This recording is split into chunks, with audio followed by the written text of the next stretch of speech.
एक गांव में भयंकर सूखा पड़ा था। लोग पानी की एक एक बूंद के लिए तरस रहे थे। उसी गांव में थुंग थुंग नाम का एक गरीब आदमी अपनी गर्भवती पत्नी के साथ रहता था। दोनों प्यास से तड़प रहे थे। दूसरी तरफ थुंग थुंग का सगा भाई अज्जू गांव का सबसे अमीर और क्रूर जमींदार था। उसने अपने बड़े तालाब में बचा कुचा सारा पानी जमा कर रखा था और गांव वालों को सोने के भाव पानी बेचता था।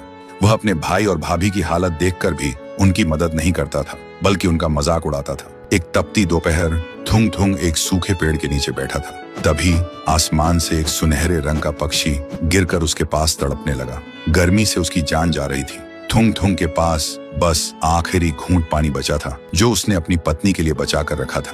लेकिन जब उसने तड़पते पक्षी को देखा तो बिना सोचे उसने वह आखिरी पानी उस पक्षी की चोंच में डाल दिया। पानी पीते ही वह पक्षी एक बेहद खूबसूरत परी में बदल गया और कहा, तुम्हारा शुक्रिया भले इंसान। मैं परीलोक की परी हूँ। मैं यहाँ घूमने आई थी, लेकिन तेज गर्मी की वजह से मेरी सारी शक्ति खत्म हो गई थी। तभी परी ने अपनी जादू से एक सफेद रंग का शंख प्रकट किया और कहा, तुमने अपनी प्यास मारकर मेरी जान बचाई है। ये लो मेरा खास जादुई शंख। इसे धीरे से पानी मांगना, ये तुम्हारी प्यास बुझा देगा। लेकिन याद रखना, इसका इस्तेमाल सिर्फ जरूरत के लिए करना, लालच कभी मत करना। और इसे रोकने के लिए कहना, शंख बस करो, थम जाओ। इतना कहकर परी वहाँ से गायब हो गई। फिर थुंग थुंग ने उस शंख से डरते डरते कहा, शंख थोड़ा पानी दो। तुरंत शंख के मुंह से पानी की धार बहने लगी। थुंग थुंग हैरान रह गया। फिर उसने पेट भर पानी पिया।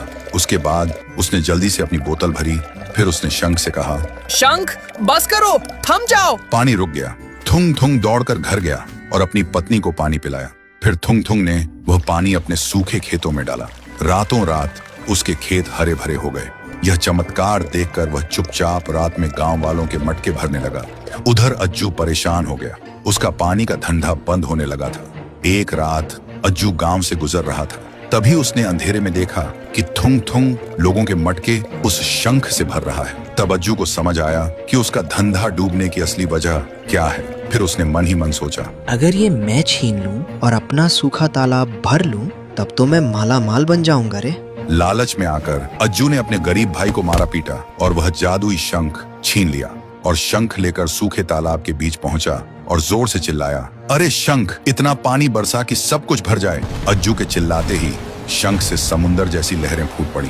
तालाब मिनटों में भर गया। अज्जू घबरा गया। रुक जा, बंद हो जा। लेकिन शंख को रोकने का मंत्र उसे पता नहीं था और देखते ही देखते पानी उसे बहा ले गया। कहते हैं उसी शंख के पानी से आज का विशाल समुंदर बना और वह शंख आज भी समुंदर की गहराइयों में लगातार पानी उगल रहा है। इसीलिए समुंदर का पानी कभी नहीं सूखता।